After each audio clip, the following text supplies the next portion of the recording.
Sí se ve. Sí, Perfecto. Bueno, para pues todas.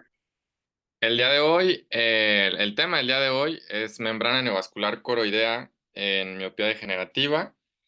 Es un tema que está, bueno, un poco específico. Al principio vamos sobre todo a hablar un poco de generalidades, pues, de miopía degenerativa, cosas que debemos de saber para tratar de comprender un poco de la neovascularización coroidea en este tipo de pacientes. Creo que eso nos va a ayudar bastante y ya después pasaremos a enfocarnos y adentrarnos un poquito más en lo que es la neovascularización como tal. Y bueno, sin más que nada, vamos a empezar. De manera general, la miopía, es más común entre las poblaciones asiáticas que entre poblaciones de raza blanca, negra o hispanos. Su prevalencia en la miopía leve, que va de -0,5 a -1, varía entre el 17 al 43% entre los asiáticos. En cambio, en los hispanos, pues podemos encontrar que más o menos va del 17 al 21. La miopía alta, de igual manera, pues es más frecuente en poblaciones asiáticas y varía de 1,7 a 9,1%, ¿no? Mucho más que en las hispanas. Pero bueno, vamos a empezar porque cómo podemos definir miopía patológica, y esto lo podemos hacer como lo que es un poder refractivo menor a -6 dioptrías o una longitud axial mayor a 26,5 milímetros, con cambios típicos patológicos en fondo de ojo. Esto es muy importante, ¿no? Esta es una definición que nos da el libro Ryan. Importante recordar que hay factores hereditarios y genéticos que ya se han demostrado en estos pacientes, como los que pongo aquí. La importancia aquí que de manera general va a existir una afectación del complejo coriocapilar, membrana de Bruch y epitelio pigmentario de la retina, y pues que uno de los signos y las características clásicas de este tipo de pacientes pues es el estafiloma posterior, siempre, ¿no? Recordar el adelgazamiento escleral con la ectasia igual posterior ahí que se presenta en este tipo de pacientes y que pues es una característica franca de esta patología. Entonces, esto era lo que yo quería, con lo que quería que iniciáramos, y es que de manera general, la maculopatía miópica la podemos dividir en cuatro grandes grupos. Hay diferentes clasificaciones, pero me pareció esta, de hecho así los divide el Ryan, muy importante, y los podemos dividir en una maculopatía atrófica corioretiniana. Ahí tenemos dos imágenes, ahorita vamos a hablar un poquito más de eso. De un lado está la difusa y del otro lado tenemos una que es como en parches. También tenemos podemos clasificarla como lo que en inglés se le conoce como lacquer cracks, que también ahorita vamos a hablar un poco más de ella. También tenemos, obviamente, lo que es el tema del día de hoy, la neovascularización coroidea miópica, y tenemos una maculopatía miópica traccional. Entonces, de manera muy general, vamos a empezar hablando de ellas.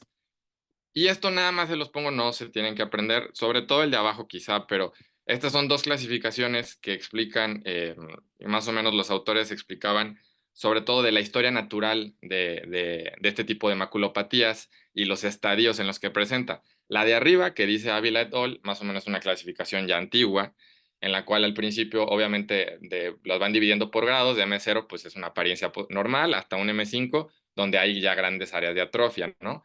Pero ahí consideraban al estafiloma posterior como parte de su clasificación. Sin embargo, ya posteriormente, ya las últimas clasificaciones, como la de Ono Matsui, se dieron cuenta que el estafiloma más que una consecuencia es una causa, entonces por eso lo quitaron de esa clasificación y dividieron, bueno, hicieron este otro tipo de clasificaciones donde lo divide, por ejemplo, en cuatro categorías, donde la 0 pues no se observan lesiones, la 1 ya se empieza a ver un fondo atrigado, luego una atrofia coroidea difusa, irregular, hasta llegar a una atrofia macular, ¿no? Entonces, básicamente, esto es por eso que les puse estas dos, pero pues hay que quedarnos igual con la de abajo, ¿no? Entonces, vamos a hablar, como les digo, un poquito de todas muy rápidamente. Eh, la principal, la más frecuente, pues la maculopatía atrófica corretiniana, como les dije, la podemos dividir en dos, en difusa y la que en inglés se conoce como pachychororetinal atrophy. Los artículos en español, algunos lo traducen como parches de atrofia, deducible. Pero bueno, en la difusa, lo que vamos a ver es esta apariencia blanco-amarillenta, que va a ser un adelgazamiento marcado de la coroides, ¿no? A diferencia de la Pachy, que va a ser una apariencia más blanco-grisácea, y la diferencia aquí es que va a haber una pérdida total de la coroides y afectación del epitelio pigmentario de la retina y de la capa de los fotorreceptores, como podemos ver en el OCT que tenemos ahí, donde hay una pérdida total de la coroides y también del epitelio pigmentario y de la capa de fotorreceptores, ¿no? Totalmente está perdido, ¿no? Entonces, esa es la diferencia entre una difusa y una de parches de atrofia. De igual manera, tenemos lo que les puse ahí como lacquer cracks. Este también, la traducción, híjole, muy difícil. Algunos artículos lo ponían como estrías de laca, pero a mí me gusta más lacquer cracks, por eso lo dije así. Y estos son más que nada rupturas lineales en la membrana de Bruch en el área macular, que se pueden observar ahí muy claritas, esas como líneas amarillentas, ¿no? Que se observan. Con el tiempo pueden aumentar estas en número y grosor, y estas son lesiones precursoras de nuestro tema del día de hoy, que son de una membrana neovascular coroidea. Por eso también se me hizo muy importante hablar un poquito de ellas, ¿no? Entonces, estas son las famosas lacquer cracks. Luego, y la última antes de pasar a nuestro tema, es la maculopatía miópica traccional. Esta pues, no es más que también se le conoce como una retinosquisis macular miópica. Se encuentra aproximadamente en el 9% de pacientes con miopía alta con estafiloma posterior, y 50% de ellos pueden progresar a un agujero macular de espesor total o un desprendimiento de retina dentro de los 2 años. Por eso, pues es que es una enfermedad muy importante a descartar siempre. Y bueno, al final esto se debe por rigidez de la membrana limitante interna y anormalidades paravasculares, además de migración de astrocitos.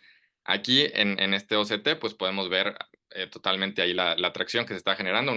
Podemos ver una maculopatía miópica traccional, donde además pues ya podemos observar un agujero lamelar, ¿no?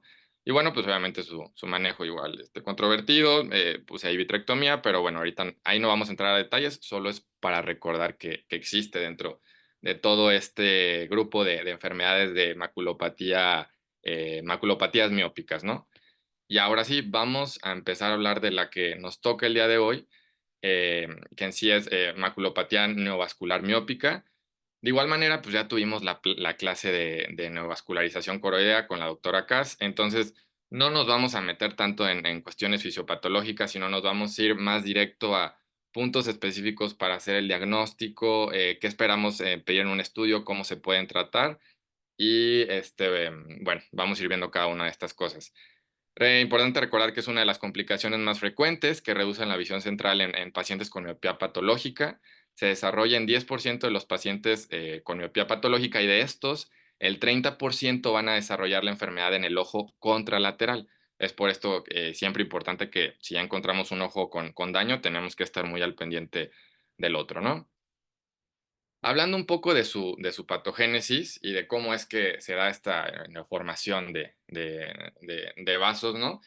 Pues igual hay diferentes teorías, no hay como nada concreto, pero lo podemos resumir en estos 5 cosas que puse aquí en este cuadro, donde como comentamos hace rato, los lacquer cracks, la mayoría de los artículos los ponen como las lesiones precursoras de esta enfermedad, ¿no?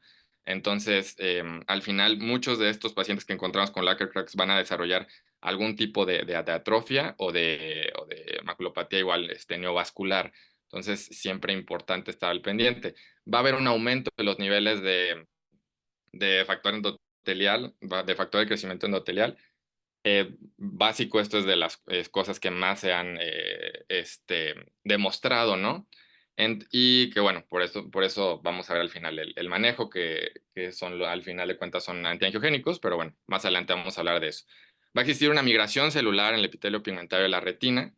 Al final son cambios hemodinámicos, sobre todo alteraciones vasculares en la irrigación coroidea, y pues existe una disrupción en la membrana de Bruch, que también nos va a dar unas lesiones características que ahorita les vamos a enseñar. Entonces, básicamente, estos son los 5 aspectos principales de la enfermedad. La maculopatía neovascular también la podemos dividir en 3 fases. Es una fase activa, una fase cicatrizal en la cual existe una hiperplasia y migración de células del epitelio pigmentario al tejido subretiniano o interretiniano, y a esto se le van a conocer como los famosos puntos o manchas de Fuchs. Esto al final son puntos negros, igual se van a ver como pigmento negro, ¿no? Esta es la fase cicatrizal. y que muchas veces entre la fase cicatrizal y en la fase ya atrófica suele pasar un buen tiempo, sin que el paciente desarrolle problemas, pero una vez entrando a la fase atrófica, prácticamente, pues ya, ahí no hay vuelta atrás, ¿no? Entonces, ya prácticamente cuando encontramos una neovascularización atrófica, pues ya el paciente va a presentar disminución visual muy importante y pues ya va a ser a largo plazo, ¿no? Entonces, recordar que estas son las fases de la historia natural de esta enfermedad. Y bueno, vamos a empezar un poco con el diagnóstico. Los principales síntomas con los que van a llegar, pues un paciente va a ser con pérdida repentina, indolora de la visión, va a tener escotomas centrales y pues metamorfopsis, ¿no? Obviamente por el área en el que se está afectando. Y dentro de los principales signos que vamos a poder ver a simple exploración, fondo de ojo, pues vamos a poder ver zonas grisáceas con bordes hiperpigmentados, donde se pueden observar pequeñas hemorragias retinianas, ¿no? La localización de esto hay que recordar que puede ser foveal, pero también puede ser yuxtafoveal o extrafoveal. Esto también es importante porque dependiendo de la localización es el manejo que le vamos a dar a cada uno de estos pacientes. Y bueno, vamos a empezar con los estudios que solicitaríamos en cuestión de que si estamos sospechando de esta patología, pues por supuesto que el principal y el que no puede faltar es una angiografía, ay, perdón, ahí hubo un error, pero es una angiografía con fluoresceína, y bueno, donde prácticamente pues vamos a observar un área hiperfluorescente en las primeras fases, donde indica el llenado del complejo neovascular con una fuga tardía en el área donde existe esta neovascularización, ¿no? Generalmente pues esto en un patrón clásico. Em, para diferenciar a lo mejor este tipo de membranas miópicas, digo, además de toda la clínica, pero de otro tipo de membranas, pues es que la fuga se observa como un cambio muy sutil entre las fases tempranas y tardías, probablemente debido al adelgazamiento de la coroides que existe en este tipo de pacientes, ¿no? En los miopes altos. Y por supuesto recordar que esto nos va a ayudar a identificar el tipo, la extensión y la actividad de la patología. Entonces es por eso que no puede faltar la angiografía con fluoresceína en nuestro abordaje diagnóstico de este tipo de pacientes. Ahí tenemos una imagen donde podemos observar, bueno, la foto de fondo de ojo. Las dos de arriba son en este paciente fue antes de ser tratado y ya la C y la D es posteriormente al ser tratado, ¿no? Y en la parte de arriba podemos ver claramente cómo se ve la fuga, ¿no? Ahí a nivel de la fobia. Entonces, esto no puede faltar. Y luego, em, la angiografía con verde indocianina sería más que nada un complemento, la verdad. Sobre todo, este, porque tiene una buena visualización del flujo coroideo y tiene una buena penetración, sobre todo igual a pigmento exudados. Pero, por ejemplo, en este caso clínico, nos comentaban los artículos, igual el libro, que es un buen complemento en hemorragias maculares densas, donde no alcanzamos a lo mejor a ver si realmente existe una membrana neovascular o una neovascularización debajo de las hemorragias. Y es por eso que, por ejemplo, aquí en esta imagen que les ponen, pues podemos ver la hemorragia macular. Primero se hace la imagen con Bs con fluoresceína y luego ya podemos ver en la D y en la E, que es donde existe, ya se hace con verde indocianina para complementar estos estudios y demostrar que al final pues no existe como tal una neovascularización coroidea, entonces pues en este paciente no se le dio tratamiento y todo bien, ¿no? O sea, al final a lo que voy es que esto nos sirve para complementar la anterior. Y por supuesto que tampoco puede faltar un OCT. Y aquí importante, bueno, lo vamos a dividir en tres cuestiones características o en tres fases que podemos encontrar en un OCT en estos pacientes. Es fase activa, fase cicatrizal y fase atrófica. La primera, la fase activa, lo más característico es que vamos a ver una elevación en forma de cúpula con un componente hiperreflectivo por encima del epitelio pigmentario de la retina, como podemos verlo, ¿no? Ahí la cúpula que se forma en ese tipo de pacientes. Esto, pues bueno, por un engrosamiento de la retina y líquido intrarretiniano, que al final también puede aparecer como quistes y líquido, ¿no? Esta es la fase activa de la enfermedad.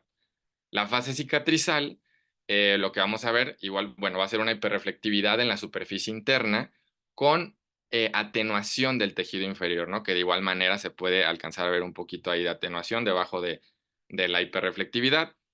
Y en esta fase es donde vamos a poder ver, bueno, cuando vamos a ver, van a aparecer los famosos puntos de Fuchs, ¿no? Que ya habíamos mencionado, que al final es migración del pigmento del epitelio pigmentario de la retina, este pigmento que va a migrar y que va a dar esta apariencia de pigmento negro, ¿no? En la clínica. Y por último, la fase atrófica. Aquí, pues lo característico es que ya se va a ver una lesión que se va a aplanar, se va a desarrollar una atrofia cororetiniana pues en el área de la neovascularización. Y generalmente aquí la reflectividad aumenta por debajo del área debido a una disminución de la pigmentación del epitelio pigmentario de la retina. Es por eso que existe la reflectividad, ¿no? Y aquí pues son las tres fases que ya comentamos, nada más para que vean una comparación de manera general. Fase activa, la A y la B, fase cicatrizal, C y D, y pues en la fase atrófica donde ya se ve un aplanamiento de la lesión, ¿no? Entonces aquí podemos hacer una comparación de cómo podemos esperar ver un OCT en un paciente con esta patología. Por supuesto que, bueno, tenemos que agregar el OCTA si contamos con él. Pues, por supuesto que nos va a dar imágenes de alta calidad, de específicas y de cada capa de la retina y coriocapilar. Sin embargo, bueno, hasta la fecha todavía igual está deducible, aunque nos va a ayudar bastante en el diagnóstico, todavía hay varios autores que dicen que sobre todo en longitudes axiales muy grandes y estafilomas posteriores, es un poquito más difícil la interpretación. Entonces, bueno, muchos se siguen quedando con el OCT, ¿no? Normal, pero bueno, claro que aquí podemos ver una representación donde al final, ahí en la imagen D, podemos ver ahí justo una sección que hace el OCTA más profunda, donde se observa esta neovascularización, ¿no? Y cómo nos ayudaría a identificar este tipo de patologías en un paciente donde a lo mejor no se puede observar por otro tipo de imágenes. Y bueno, en cuanto a diagnóstico, prácticamente esas son las cosas más importantes, lo que acabo de mencionar. Y en cuanto a manejo, bueno, primero que nada vamos a recordar el espacio quirúrgico, porque igual antes el manejo antiguo, se pensaba que la eliminación del complejo neovascular mediante un procedimiento quirúrgico ayudaría a mantener la visión sin dañar el epitelio pigmentario de la retina, ya que la mayoría de este tipo de membranas y de neovascularización se encontraba por encima del epitelio. Sin embargo, al final de cuentas se dieron cuenta que esto generaba muchas complicaciones, se formaban nuevas cicatrices, escotomas centrales y recurrencias. Por eso, pues al final dejó de ser una opción en este tipo de pacientes. Fotocoagulación, igual lo puse así como con signos de interrogación, porque de igual manera se ha demostrado que en la patología subfoveal el tratamiento con láser causaba escotomas centrales y pérdida de la visión, por lo que se abandonó el manejo de esta terapia. Sin embargo, pueden existir excepciones en patologías yuxtafoveales o extrafoveales donde pudiera ser una elección. Ya al final, bueno, el doctor nos comentará a ver su experiencia, pero bueno, igual lo quería agregar. Y por supuesto que teníamos que hablar de los antiangiogénicos. Eh, en este tipo de pacientes, pues como comentamos ahí la patología, que en gran medida es por un aumento de este tipo de factores de crecimiento endotelial vascular, que hay un aumento, pues bueno, por supuesto que el manejo puede ser con antiangiogénicos, ¿no? Los principales estudios que tenemos hasta hoy en día son tres: el REPAIR, el RADIANCE y el MIRROR Study. Los tres prácticamente comparan, si no me equivoco, el ranibizumab con algún otro tipo de terapia. Por ejemplo, el Radiance lo compara con la terapia fotodinámica, que también algún tiempo fue una opción. Bueno, en general son ranibizumab y aflibercept, son los que más se han comprobado que han tenido mejoría, que han presentado mejoría a este tipo de pacientes, mejoría visual, sobre todo muy efectivos en las enfermedades no subfoveales, por supuesto. Y de hecho, algunos pacientes con patología que está fuera igual de esta zona presentaron gran mejoría clínica, prácticamente resolución completa sin desarrollar atrofia macular este, en- después, ¿no? Pero sigue siendo el pronóstico visual a largo plazo, sigue siendo controvertido. Al final de cuentas, aún no es como que ya sea la solución ante todo, ¿no? Por supuesto, los antiangiogénicos en fases tempranas y así igual pueden ser de mucho beneficio. Ya en fases tardías pues va a estar difícil, pero de igual manera ya en pacientes a largo plazo se ha demostrado que muchos pues tienen recurrencias, ¿no? Entonces también esto pues es algo controvertido. Y pues por último, para terminar, este cuadrito igual que lo saqué de un artículo que está muy bueno, ahorita ahí se los paso. Pues prácticamente es un resumen de lo que veníamos platicando, de que nos va a llegar un paciente con las características clínicas típicas, con visión borrosa, metamorfopsias o algún síntoma que los que ya presentamos. Se manda con el especialista de retina, se hace el diagnóstico clínico y con una fluorangiografía y un OCT. Siempre la combinación de estos dos pues, va a aumentar mucho la sensibilidad y especificidad del diagnóstico de estas patologías, ¿no? Y pues bueno, luego se puede de primera línea el tratamiento con antiangiogénicos y vamos a estarlos revisando y monitorizando, generalmente mensualmente o dependiendo, pues, ¿no? De cada caso. Aquí, por ejemplo, él ponía así y por lo menos tres meses al año, él comentaba. Y bueno, esto básicamente es un resumen muy general de lo que veníamos comentando. Pero pues básicamente creo que eso es lo más importante. Quise hablar un poquito más de generalidades de maculopatía generativa porque si no iba a estar muy corto y muy específico, creo, neovascularización coroidea miópica. Por eso fue que me adentré un poquito más en las otras cuatro para poder entender al final, pues de dónde viene todo, ¿no? Y bueno, esta es mi bibliografía. El segundo artículo es el que me parece está muy bueno, la verdad, se lo recomiendo. Del Ryan saqué prácticamente la mayoría de las cosas, pero bueno.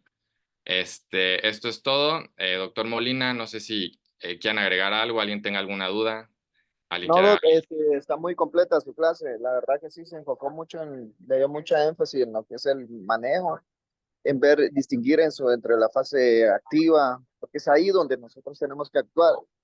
Que ¿De qué nos sirve ya tener una etapa ya que esté cicatrizal y atrófica? Porque de ahí ya no serviría de nada aplicar anti-VEGF o dar una terapia con micropulsado, porque se puede hacer micropulsado en la fase activa donde se está desarrollando la neovascularización coroidea. Ya usted lo expuso, que es por todo eso la pérdida de la barrera macrorretiniana, también hay una pérdida en la membrana de Brooks. Entonces, más que todo, podemos hacer una serie de combinación, tanto ver dosis respuesta o estar en vigilancia con el OCT o el angio-OCT.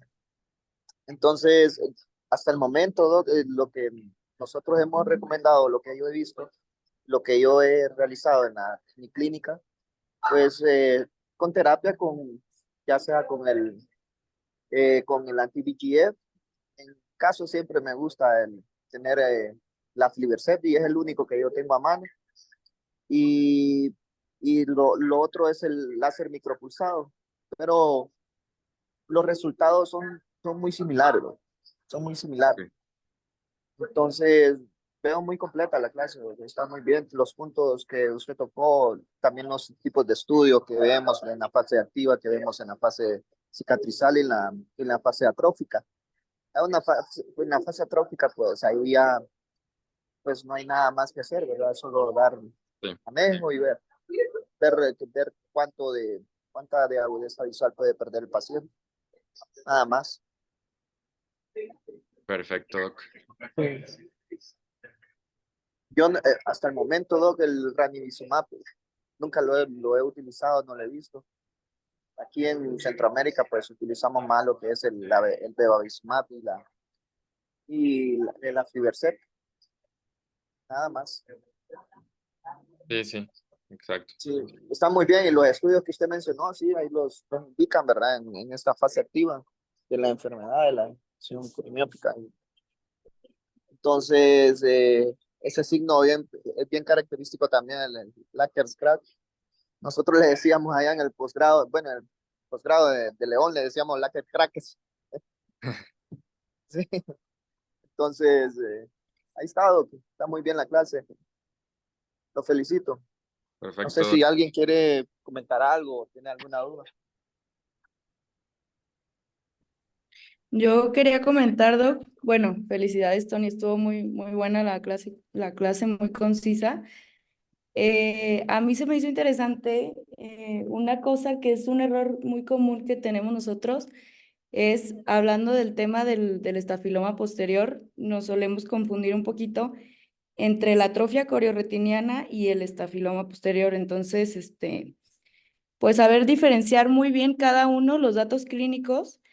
Y, por ejemplo, yo, un error mío, yo antes veía en fondo de ojo, por ejemplo, una atrofia coriorretiniana o un creciente miópico, y yo decía, ah, ya estafiloma posterior. Y ya me di cuenta que claro que no, se ven muy diferentes. De hecho, los estafilomas es muy difícil verlos en el fondo de ojo, casi siempre se diagnostican o en OCT o en ultrasonido modo B. Entonces, para tener en cuenta eso. Sí, doctora, eso le iba a mencionar, que si no usted tiene alguna duda, mejor hágale un ultrasonido modo B y ahí le va a salir, pues, va a salir Sí. doble círculo, digamos. O sea, mire, eso es bien Ajá, que característico de la. pareciera más bien como una Ajá, vagina, no tanto como como una una invaginación, una- digamos, cuando nos hablábamos Exacto. nosotros en gineco.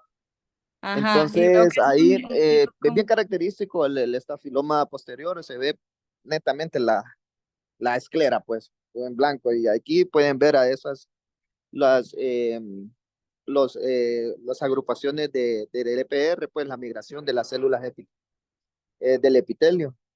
Entonces, creo que podemos confundirnos cuando estamos comenzando, pero ya con la experiencia vamos a ir distinguiendo más. Muy bien, yo creo que ahorita ya toca la clase de retinopatía serosa central, ¿verdad? ¿A quién le toca? A mí me toca. Ah, súper. Ah, aquí estamos, Emanuel, ¿tenías una duda? en el mero mero. Hola, hola, ¿se me escuchan? ¿Sí le escuchamos? ¿Qué tal? Saludos. Gracias por la clase, Tony. Sí, tenía una duda, no sé si pudiera comentar ahí un caso que tuve. Sí, claro, tal. Gracias. Bueno, lo que pasa es que tuve una paciente acá en Quiché para cirugía de catarata y presentó una creciente miópica 360 sobre papila. Y por ejemplo, en estos pacientes que tienen, que por ejemplo tuvo un hallazgo justo en fobias, también una atrofia de epitelio pigmentario, pero puntiforme. Entonces, en estos casos, me pareció súper interesante la clase.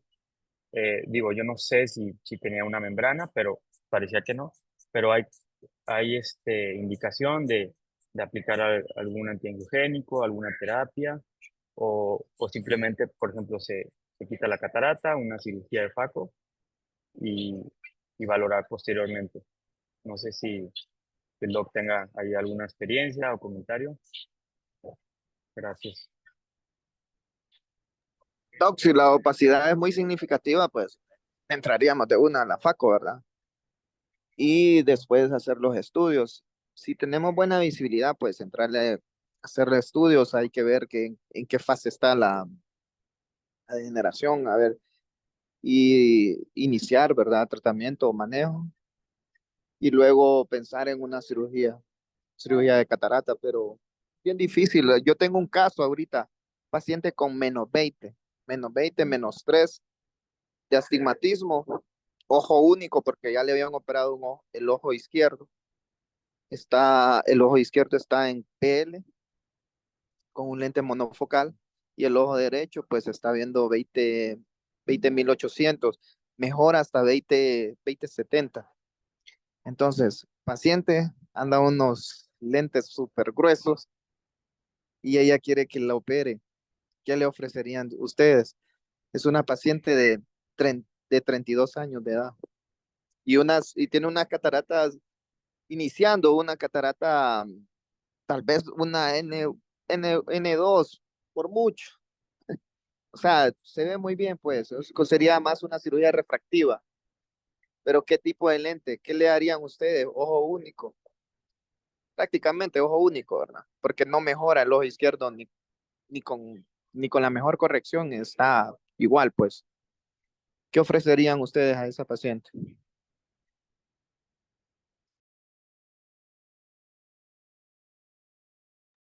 Yo creo que sí se podría ver beneficiada de la cirugía de catarata, aunque sea con fines refractivos.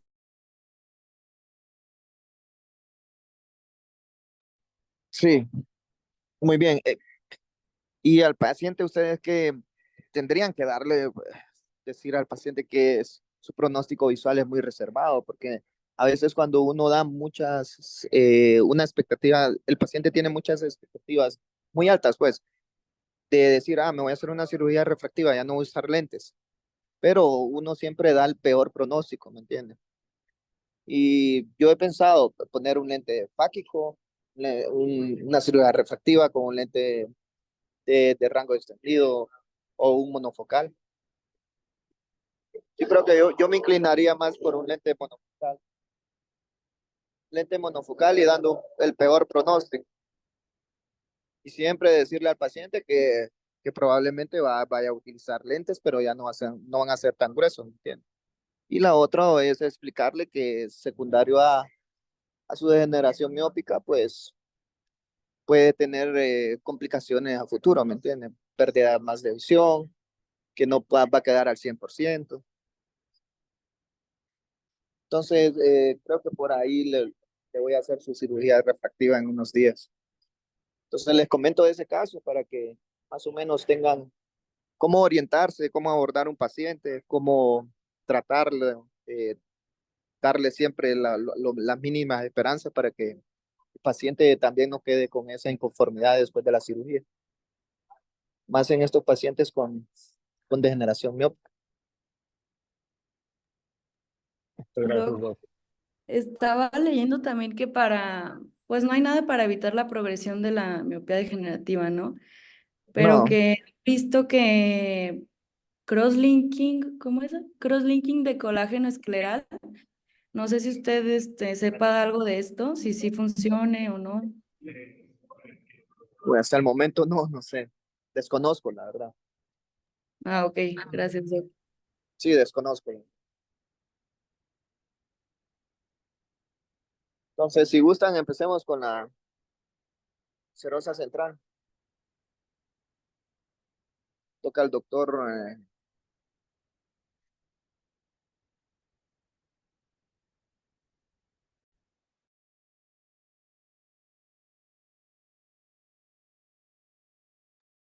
Doctor Acuña, le toca a usted, ¿verdad?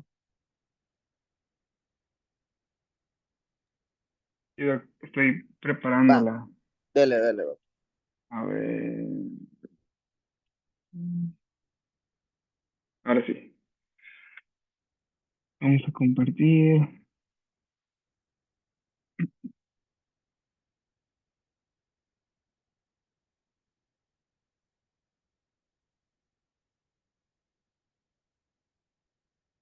Mm.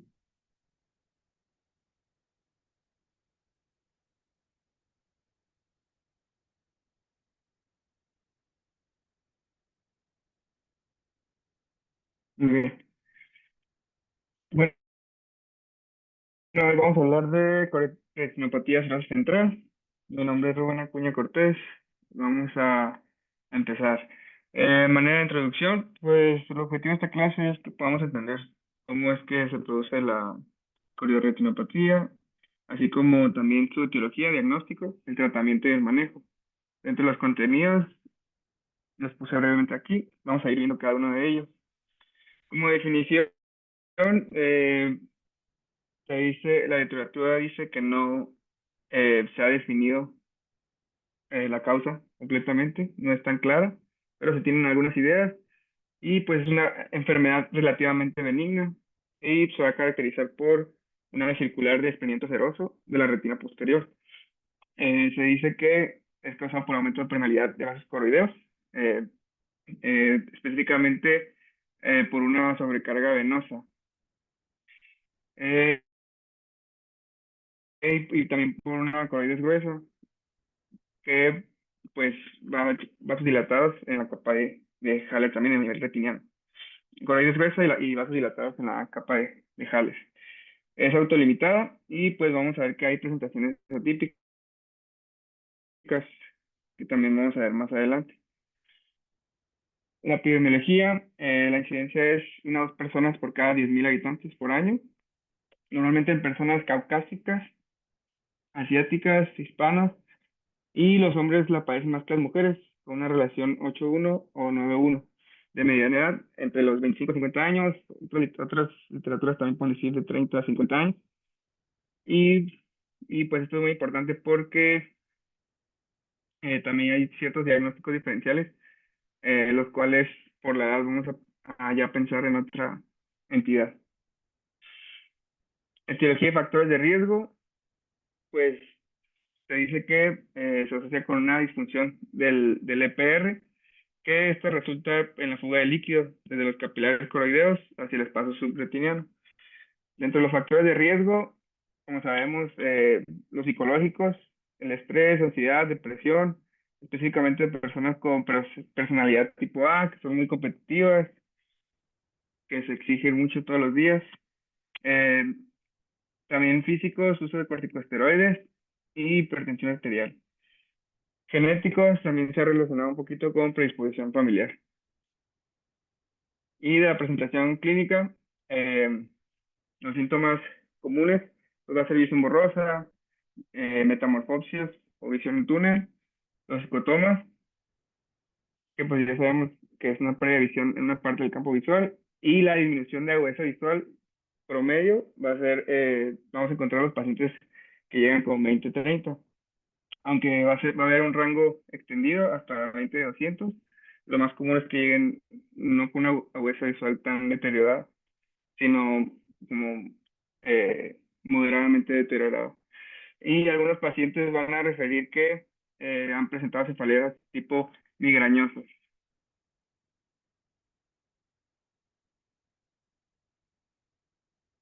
Dentro del diagnóstico va a ser con un examen oftalmológico, normalmente en el fondo de ojo, como podemos observar en esta imagen a color, un ojito izquierdo, una área redonda u oval, elevada en lo que es el polo posterior, que pues puede estar rodeada por un reflejo de luz, por un halo de luz, y el reflejo foveal comúnmente va a estar ausente. Pues esta enfermedad, debido a que no tiene un origen inflamatorio, pues no vamos a ver células, pues no vamos a ver celularidad en cavidad vítrea. ¿Cómo Y se ya llama, Doc, el signo en AGF de esta enfermedad? Por AGF. es el de la Es el de ojo de buey. chimenea, ¿Cómo? de la chimenea, patrón de École, chimenea. chimenea. Sí, es patrón bien característico de esta enfermedad. Y ahorita Fases la vamos a ver tempranas. ahorita la vamos a ver en la GES. Y en foto de retina, pues ustedes ven ese halo. Esa, son bordes regulares, lo ven ese halo como, también como sobrelevado. Así es. Gracias, doctor. Entonces, dentro de los exámenes que podemos pedir, van a ser 3. El primero es la angiografía con fluoresceína. En 10% de los casos se va a presentar lo que comentaba el doctor, fuga en forma de humo de chimenea, que es patognomónica de la enfermedad. Y pues vamos a encontrar un punto hiperfluorescente a nivel del EPR. Aquí, pues en esta, vamos a ir viendo que en las distintas fases va a ir aumentando el tamaño de la intensidad de lo que es el punto hiperfluorescente de EPR. Y aquí les puse las zonas afectadas que con más frecuencia podemos observar, que es la supranasal e inferonasal. Y pues el patrón característico de humo de chimenea, que pues va a ocurrir debido a las corrientes de convención de la fluoresceína, que esta es ligera, y pues se va a extender en forma vertical en una configuración pues que va a parecer como si estuviera saliendo humo. También podemos solicitar tomografía de coherencia óptica, ya que esta pues nos va a permitir evaluar de forma cuantitativa, así como también, perdón,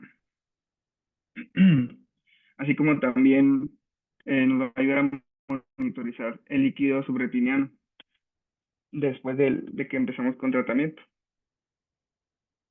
Aquí pues es un paciente que tiene una serosa en fase crónica. Ahí las flechas están mostrando unos puntos hiperreflectivos a nivel de la retina externa, que van a ser los segmentos externos de los fotorreceptores. También podemos solicitar autofluorescencia en la fase aguda. Vamos a encontrar este patrón hipoautofluorescente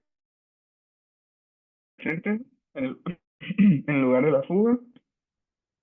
Y en la fase crónica van a ser patrones irregulares de hiperautofluorescencia e hipoautofluorescencia, como podemos observar en las imágenes.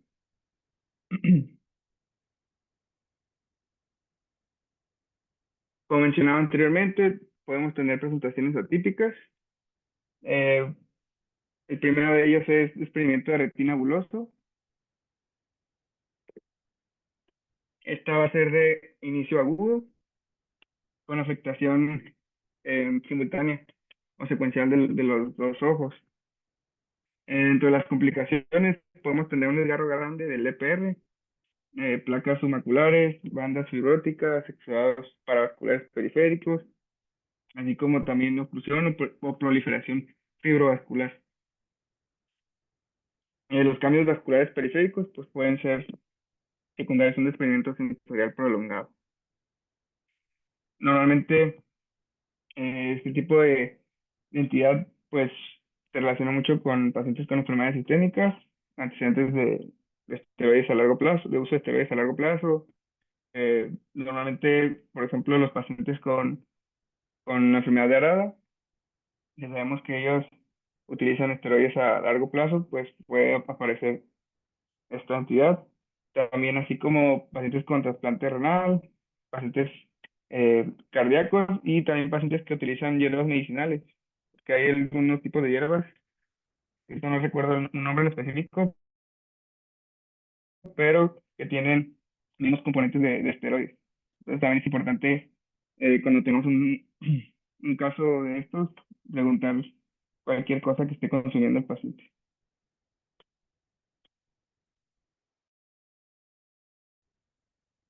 Y pues esta es una foto a color de fondo de ojo, donde podemos observar depósito subretinano de fibrina, que pues es un caso de desprendimiento apoyoso agudo, donde pues puede haber múltiples desprendimientos de EPR. Se le pidió una tomografía y pues sí, se encontró evidentemente eh, lo que es el desprendimiento buloso. Y pues aquí todo esto es el líquido subretiniano, ¿no? Eh, esto que vemos acá, pues son múltiples depósitos granulares, como tal, eh, y también como montaje fibrinoso subretiniano, y pues todo el desprendimiento neurosensorial. Dentro de los tratamientos, pues hay que descontinuar los esteroides. Se recomienda mantener cabeza elevada durante el sueño. Un láser guiado por angiografía en puntos de fuga puede disminuir el líquido subretiniano. Y pues en algunos casos también vitrectomía con fotocoagulación. Haces drenaje externo simultáneo a través de esclerotomía anterior, más láser en sitios de fuga, más intercambio de aire y líquido. También pues se puede optar por vitrectomía con drenaje interno superior más silicón, inyección de antiangiogénicos y también la terapia fotodinámica con influencia reducida.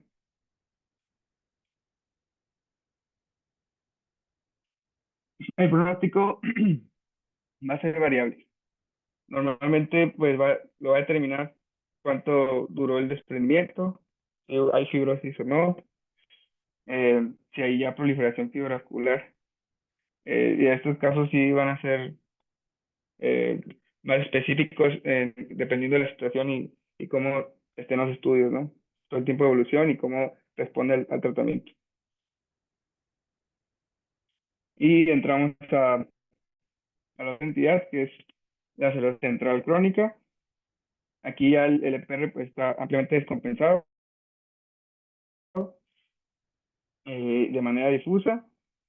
Y pues aquí lo que más difiere es que el líquido subretiniano es persistente, no se reabsorbe. Normalmente, como decíamos, tiene el mismo patrón de edad, de ascendencia en personas de ascendencia hispana o asiática, y pues el uso prolongado de esteroides. Aquí lo característico es que pues, hay áreas mayores de atrofia de PR y fotorreceptores. Dentro de las manifestaciones clínicas, pues va a ser múltiple en el polo posterior, y pues aquí también ya se va a afectar regiones yuxtapapilares. Va a haber desprendimiento superficial o ampolloso en la retina inferior, que es un hallazgo bastante frecuente. Y aquí les puse una imagen donde podemos ver ya una banda vertical, donde pues ya vemos la despigmentación que mencionábamos. Aquí está afectado ya difusamente lo que es el EPR, y pues con un patrón como de migración. Se le llama espícula ósea dentro del tracto y en la parte inferior de la retina. Ya se extendió hasta la parte inferior. El diagnóstico, pues, hacemos a la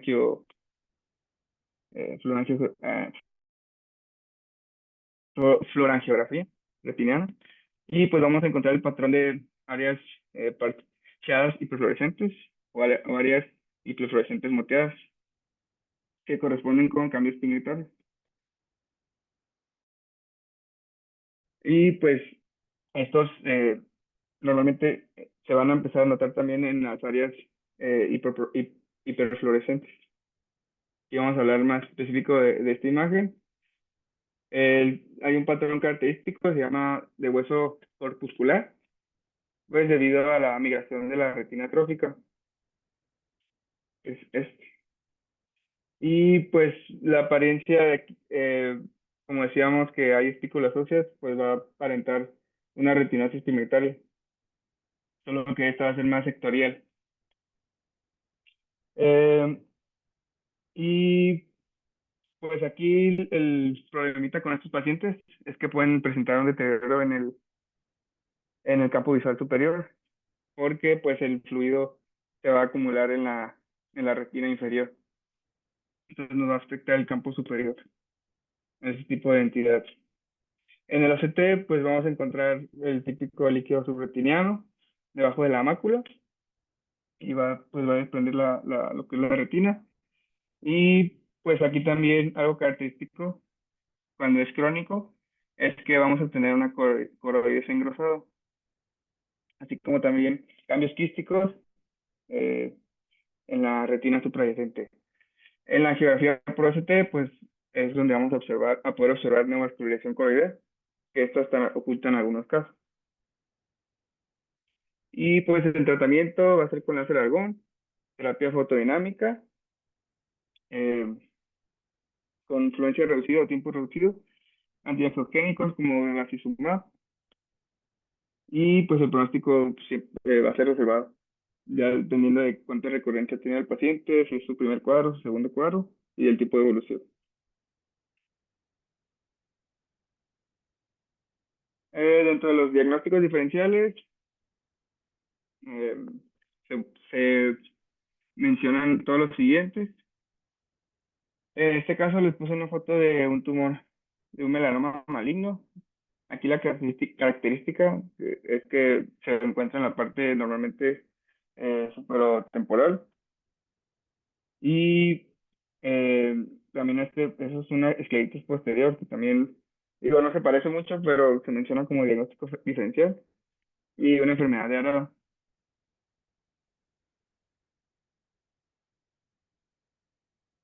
Y pues, hablando de los tratamientos, de modo más general, el 80-90% de estos pacientes experimentan resolución espontánea dentro de 8 a 2 semanas, después de que comienzan los síntomas, 5% de estas no alcanzan la visión de 20/30 y menos de 20% desarrolla desprendimiento ceroso en el ojo contralateral. Lo que sí es algo curioso es que hay bastante recurrencia, casi en la mitad de los casos. Entonces es importante eh, darle seguimiento, darle bastante seguimiento a estos pacientes.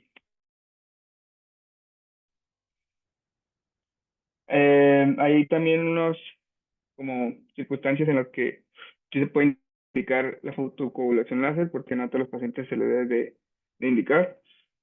Y como veíamos, pues es una enfermedad autolimitada. Normalmente, pues algunos doctores dicen vacaciones 3 meses y regresa el paciente y se resuelve. Pero pues si hay algunas circunstancias como son estas, pues como decíamos, en 3 meses no se resolvió la enfermedad, pues vamos a optar por usar el láser. Cuando hay recurrencias, eh, cuando hay déficit visual en el ojo contralateral, cuando ya también tenemos cambios quísticos y pues también dependiendo de la ocupación del paciente, si ocupa una recuperación más temprana, podemos ofrecer esta terapia y cuando ya tenemos membranas neovasculares coroidales. Aquí, después de que una vez que iniciamos tratamiento, hay que citar al paciente 3 semanas. Se recomienda citarlo 3 semanas después de la terapia de fotocoagulación para descartar la presencia de neovascularización coroidea, que es algo común en esta entidad. Y pues también se menciona sobre la terapia fotodinámica. Aquí se combina la luz y fotosensibilidad. Esto causa estrechez de la corocapilar y hace que pues se reduzca la hiperperfusión, perdón, localizada de la coroides y la exudación. Esto ayuda a regresar la neovascularización y reducir la pérdida de la visión. Y normalmente se utiliza verteporfina, que ha mostrado buenos resultados, aunque se asocia con atrofia de PR e isquemia coroidea. Pues también se ha mencionado el uso de antiangiogénicos. Aquí el motivo es que tiene un efecto antipermeable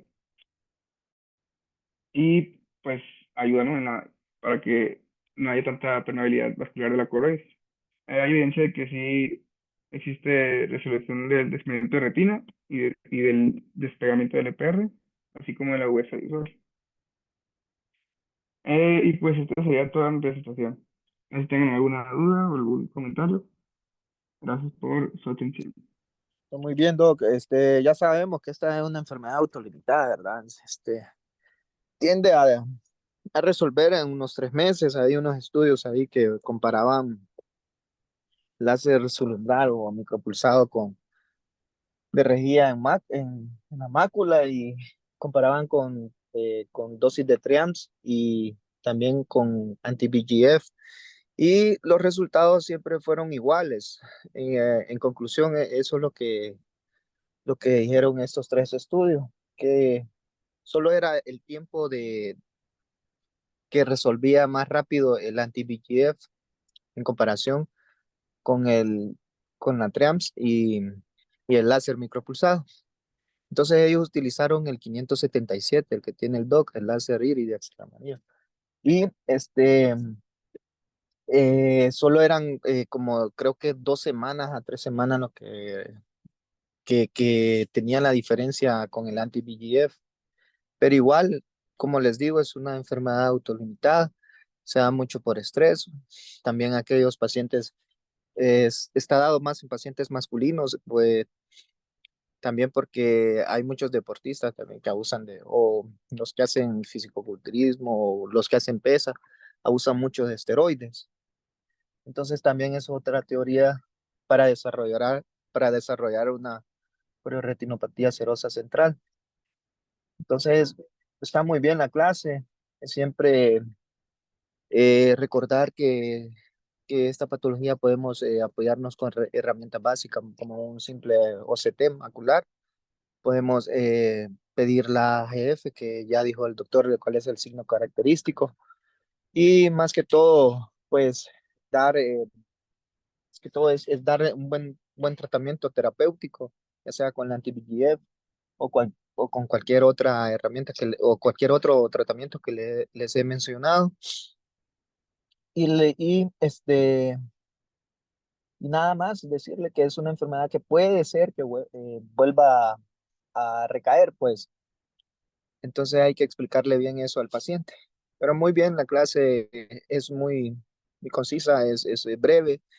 Eh, las características que vamos a ver por biomicroscopía, pues no se nos pasa, pues, una enfermedad de esa. Vamos a ser muy certeros en el diagnóstico y en el tratamiento. Entonces, muy bien. Gracias, Doc. Yo veo muy bien y si quieren ya mañana podemos ver las otras clases y que descansen, ¿no? Estudien Bien. mucho y nos vemos mañana, Hasta luego. porque ahorita voy a Gracias. cortarme el pelo. Ándale, mi Doc. Dele, bueno, buenas noches. Buenas noches. Nos vemos. Gracias. Doc. Buenas noches. Bye, buenas noches.